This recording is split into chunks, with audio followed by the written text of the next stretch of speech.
संगत जी, आपका मेरे चैनल पे स्वागत है। जय गुरु जी। शुक्राना गुरु जी पे आपका स्वागत है। आपको मेरा ये चैनल अच्छा लगता है तो लाइक करें, सब्सक्राइब करें और कमेंट ज़रूर करें और बेल आइकन ज़रूर दबाएं। जय गुरु जी। शुक्राना गुरु जी।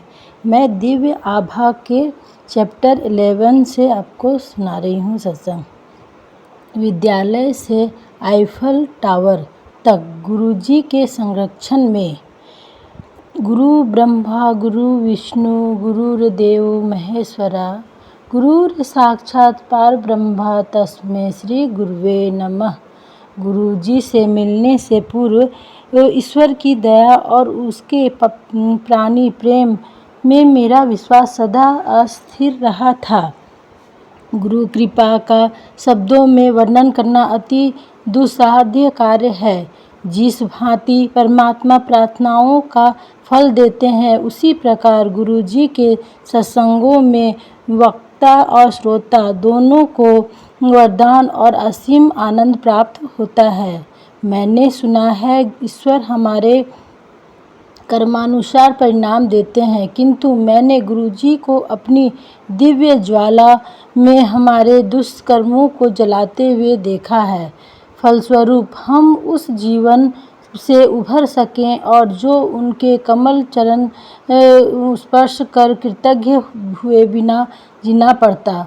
गुरुजी के प्रथम दर्शन के समय मैं 11वीं कक्षा में पढ़ती थी। यद्यपि मेरा जन्म पंजाब में हुआ था, उस समय नोएडा में रहते थे और मुझे पंजाबी भाषा का ज्ञान बिल्कुल नहीं था। अतः मुझे शब्द या गुरुजी का कथन बिल्कुल समझ नहीं आते थे। निसंदेह प्रथम दर्शन पर मुझे कितना अच्छा प्रतीत हुआ, यह वर्णन करना बहुत मुश्किल है। मेरे प्रभु के शब्द मेरी वाणी में। अपने विद्यालय के वार्षिकोत्सव पर मुझे स्वागत भाषण देना था। यद्यपि मैं यह सब सदा से करती आई थी, इस बार मुख्य अतिथि अति वरिष्ठ अधिकारी थे। मेरे उपसंहार पर सब उपस्थित गणों ने तालियों की गड़गड़ाहट से मेरी प्रशंसा करी। मंच से उतरते ही सबने मेरी सराहना करी और बधाई के पुल बांध दिए। शिक्षकों और सहपाठियों ने अचरज भरे चेहरे से मुझे बताया कि भाषण देते हुए मुझ में परिवर्तन स्पष्ट झलक रहा था। उससे भी अधिक अचंभा तब हुआ जब मुख्य अतिथि का भाषण मेरे कहे हुए पर आधारित था। अतः अंत में उन्होंने मेरे उपसंहार को महत्व देकर उससे ही अपना भाषण समाप्त किया। सबको यह आश्चर्यजनक प्रतीत हुआ, पर मुझे पता था कि गुरुजी की कृपा से ही यह संभव हो सका। वास्तव में जैसे ही मैंने अपना भाषण प्रारंभ किया, मुझ में एक अद्भुत ऊर्जा का संचार होने लगा और मैं अपने शब्दों में उत्तेजन न भर सकी। इसके अतिरिक्त मैंने अपने विद्यालय में अनेक बार गुरुजी की पुष्पों भरी सुगंध का अनुभव किया। कक्षा 12 में सहायता। 12वीं कक्षा में पहुंचने पर अध्ययन का महत्व अधिक हो गया था। एक दिन प्रसाद लेते समय गुरुजी ने मेरे विषय पूछे। मैंने उन्हें बताया कि मैं वाणिज्य की विद्यार्थी हूँ, तो उन्होंने अर्थशास्त्र पर प्रश्न कर दिए। उन्होंने मेरे से ऋण नियंत्रण पर प्रश्न पूछा, तो उत्तर पता होने पर भी मैं बुद्धि शून्य हो गई। यद्यपि उस समय मुझे समझ नहीं आया, आने वाले समय में मुझे पता लगा कि गुरुजी ने क्या किया था। गुरुजी की चेतावनी से मैं इस विषय पर विशेष ध्यान देने लगी। इसके बाद जो हुआ, इसके लिए मैं तत्पर थी।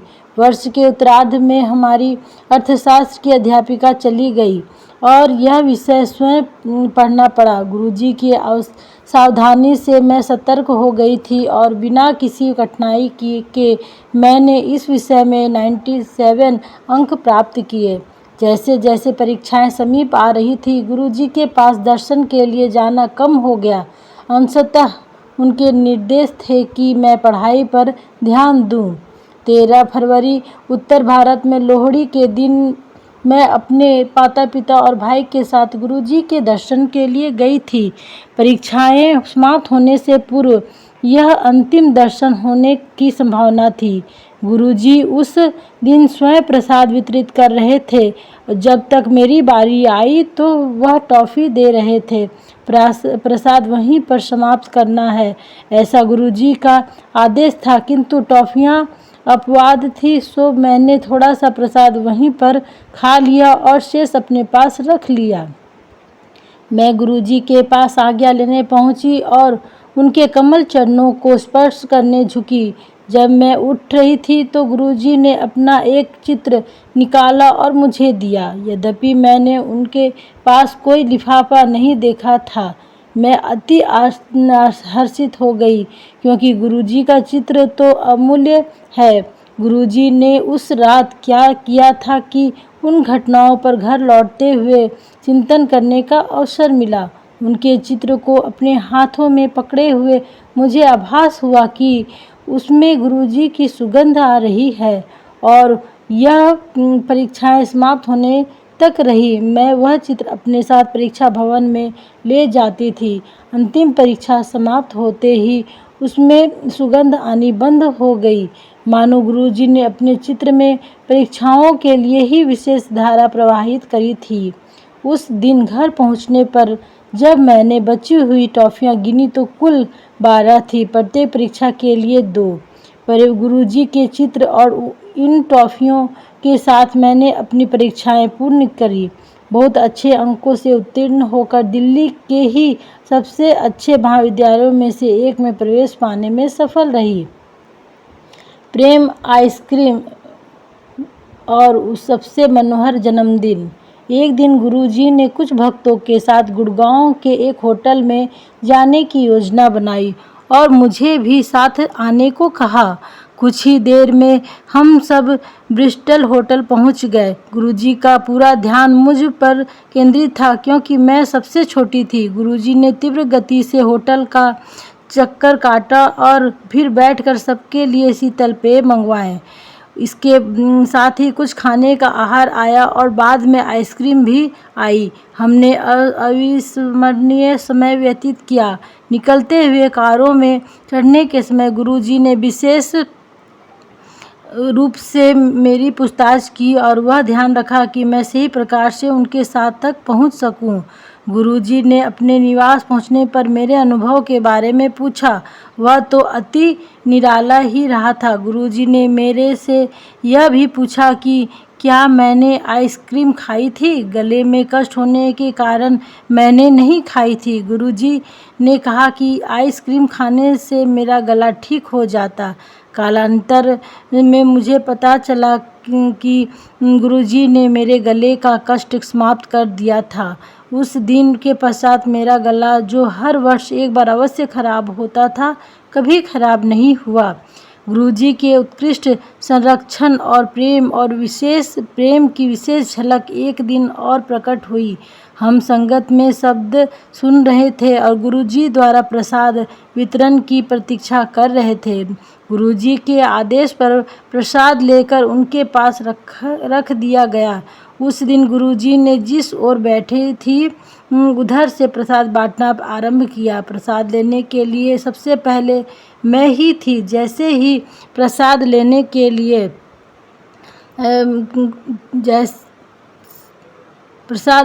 सबसे पहले मैं ही थी। जैसे ही मैं प्रसाद लेने के लिए उनके पास पहुंची, उन्होंने पंजाबी में यह कह कर कि मैं अपने जन्म दिवस का पूर्ण आनंद लूं, विस्मित कर दिया। संगत में किसी को मेरा जन्मदिवस के बारे में पता नहीं था। मेरे परिवार के किसी भी सदस्य ने उनको बताया नहीं था। वह मेरा सबसे मनमोहक जन्मदिवस रहा है। गुरुजी असंभव करते हुए दिल्ली विश्वविद्यालय से स्नातक में उत्तीर्ण होने के बाद मैं कुछ नहीं कर रही थी। गुरुजी ने मुझे सिम्बियोसिस, एक प्रमुख संस्थान में पत्राचार द्वारा MBA करने का निर्देश दिया। मैं अंतिम समय में प्रपत्र भरकर प्रवेश पाने में सफल रही। परीक्षाओं के लिए मैंने दिल्ली दक्षिण दिल्ली केंद्र अपना प्रथम विकल्प दिया था, किंतु दुर्भाग्य से मुझे दिल्ली के दूसरे छोर पर केंद्र मिला। मेरे पिता के अंतरण के लिए आवेदन दिया, पर पुणे से उत्तर मिला कि एक बार केंद्र निर्धारित होने पर उसे बदलना संभव नहीं है।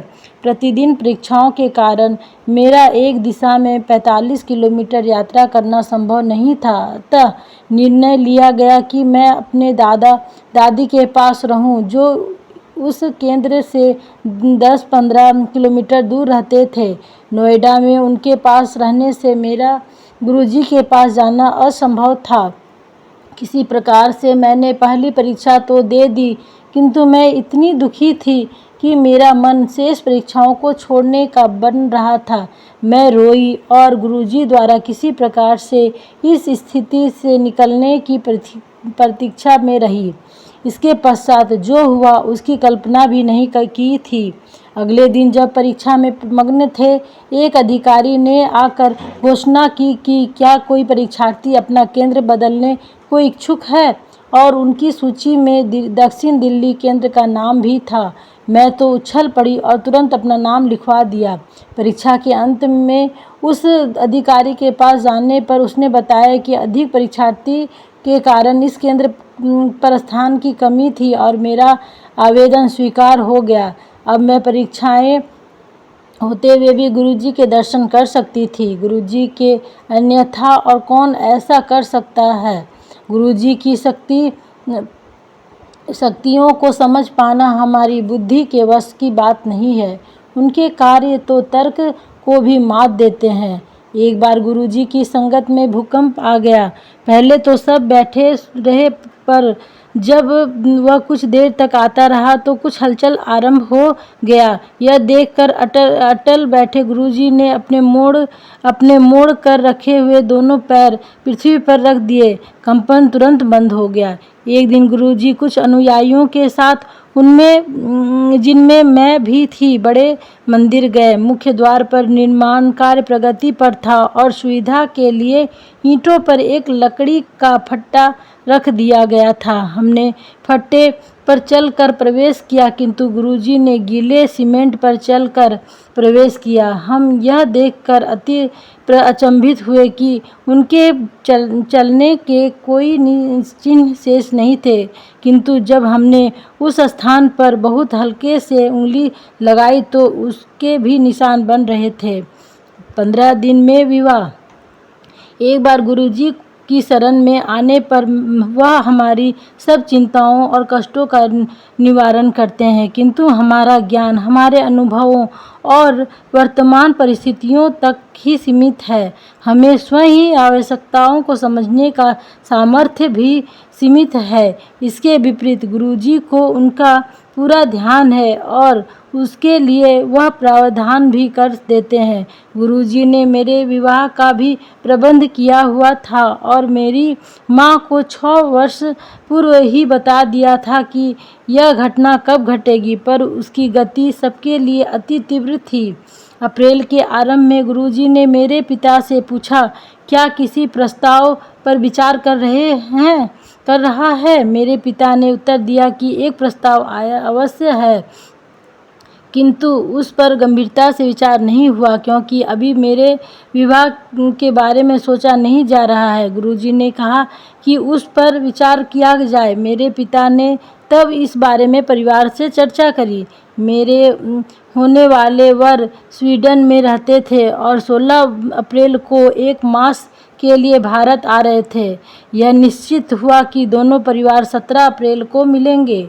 उस दिन जब हमारी पहली भेंट हुई तो कुछ ही देर में पूरा वातावरण उल्लासित हो गया।